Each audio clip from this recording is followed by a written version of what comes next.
Imagine como deve ter sido para o europeu autocentrado do século XVI saber que existe um outro continente muito maior do outro lado do mundo, com pessoas de diversas culturas vivendo em abundância. O ensaio Dois Canibais, de Michel de Montaigne, como muitos sabem, fala um pouco sobre esse contexto com uma perspectiva de um pensador muito à frente de seu tempo, que ficava se perguntando, era marcado por debates sobre os indígenas, se eles tinham alma, se eles também eram seres humanos. E Montaigne, com absoluta liberdade e direto ao ponto, diz que essas pessoas não são selvagens como a gente descreve, ele até diz o contrário, num século que era marcado pelas guerras de religião entre católicos e protestantes, marcado pela intolerância. Ele disse que um homem simples e grosseiro, que viajou nas expedições para as Américas, contou para ele os detalhes sobre a sua experiência, sobre o que viu,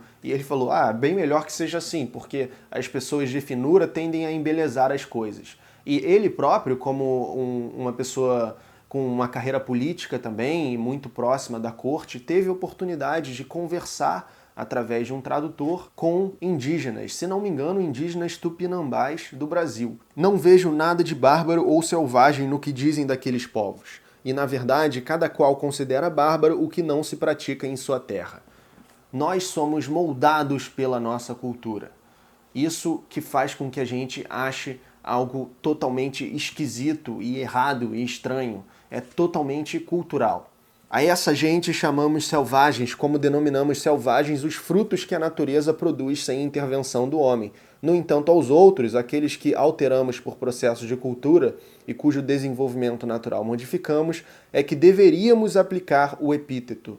As qualidades e propriedades dos primeiros são vivas, vigorosas, autênticas, úteis e naturais. Não fazemos senão abastardá-las nos outros, a fim de melhor as adaptar a nosso gosto corrompido. Esses povos não me parecem, pois, merecer o qualificativo de selvagens somente por não terem sido, senão, muito pouco modificados pela ingerência do espírito humano, e não haverem quase nada perdido de sua simplicidade primitiva. As leis da natureza, não ainda pervertidas pela imissão dos nossos, regem-nos até agora e mantiveram-se tão puras que lamento por vezes não as tenha o nosso mundo conhecido antes, quando havia homens capazes de apreciá-las. Lamento que Licurgo e Platão não tenham ouvido falar delas, pois sou de opinião que o que vemos praticarem esses povos não somente ultrapassa as magníficas descrições que nos deu a poesia da Idade de Ouro e tudo o que imaginou como suscetível de realizar a felicidade perfeita sobre a Terra, mas também as concepções e aspirações da filosofia.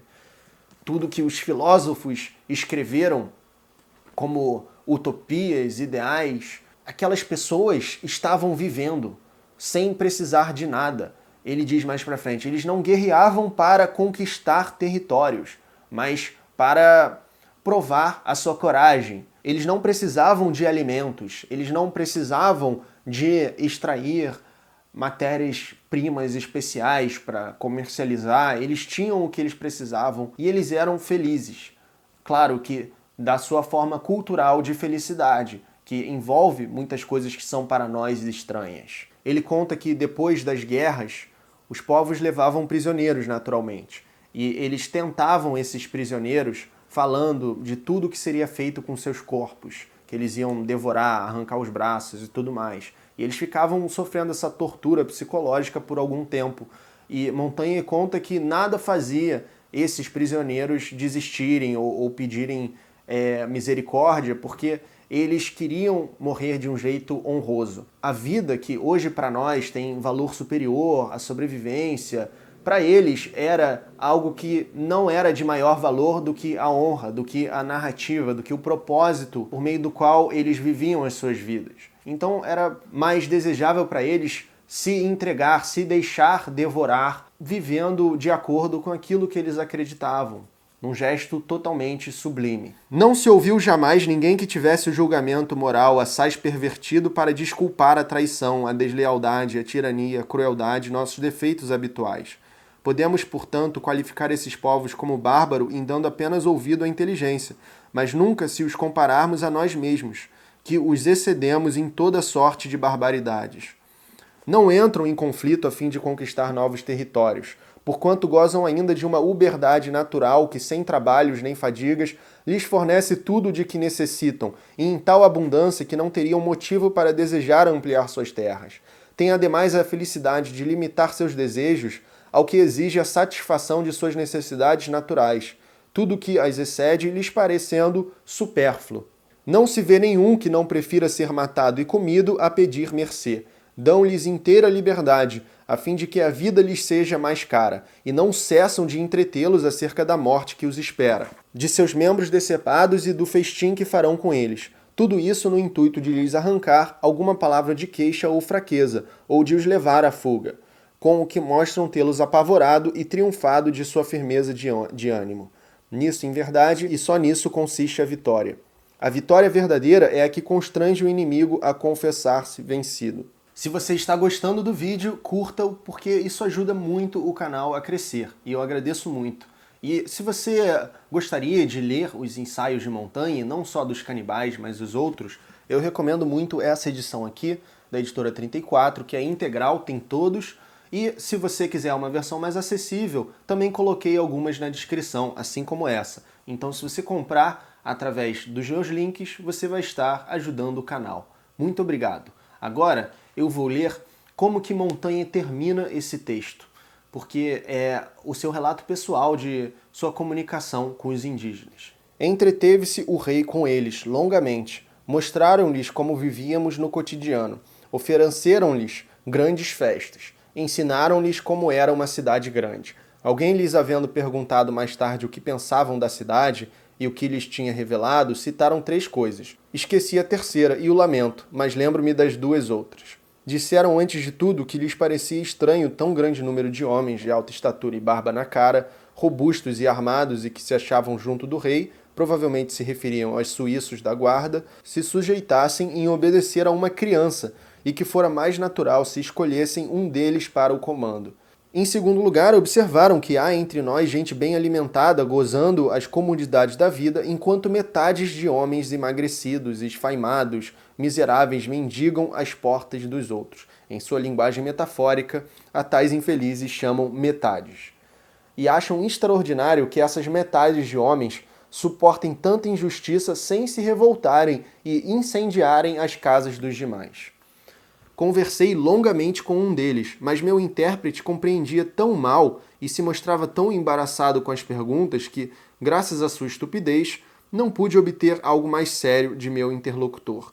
Tendo-lhe perguntado de onde provinha sua ascendência sobre os seus, era um chefe e nossos marinheiros o tratavam como rei. Respondeu-me que tinha o privilégio de marchar à frente dos outros quando iam para a guerra. A minha pergunta, quantos homens o acompanhavam, mostrou um terreno como para dizer o que cabia naquele espaço, cerca de 5.000 homens. Indaguei ainda se nas épocas de paz ele conservava alguma autoridade e disse-me, quando visito as aldeias que dependem de mim, abrem-me caminhos no mato para que eu possa passar sem incômodo. Tudo isso é, em verdade, interessante. Mas que diabo, essa gente não usa calças. É muito incrível essa liberdade do Montaigne, o humor que ele consegue escrever. Eu acho que o formato do ensaio é fantástico para a filosofia. E, bom, é isso. Nós somos marcados pela cultura. É claro que existe aí um diálogo muito interessante com o Oswald de Andrade, modernista brasileiro, que falava da antropofagia. Eu tenho um vídeo aqui sobre o modernismo, que, aliás, esse ano é um ano histórico para o modernismo, porque se completa 100 anos da semana de 1922, da Semana de Arte Moderna. E eu recomendo muito que você conheça essa que talvez seja uma das mais ricas e potentes filosofias do Brasil, e que tem um diálogo muito grande com esse texto de Montaigne, uma vez que fala da antropofagia, da prática de devorar o estrangeiro para reinventá-lo originalmente, utilizando aquilo que ele tem de mais rico, né, de mais valor, como que a antropofagia, esse tipo de canibalismo, parte dessa necessidade de incorporar aquilo que o outro tinha de melhor. É muito interessante essa ponte que existe entre os dois pensadores. Inclusive, o Oswald, ele faz uma pequena menção ao Montaigne no seu manifesto antropófago, que eu abordo nesse vídeo. Para Oswald, a arte e a cultura deveria buscar as riquezas da nossa natureza primitiva, daquilo que é original e potente e único do nosso próprio país e da nossa própria brasilidade. Assim, o modernismo, como os quadros de Anita Malfatti ou Tarsila de Amaral, tem muita relação com vanguardas europeias, mas indo além delas, são totalmente reinventadas e potencializadas pela presença da brasilidade. Muito obrigado, pessoal. Até o próximo vídeo.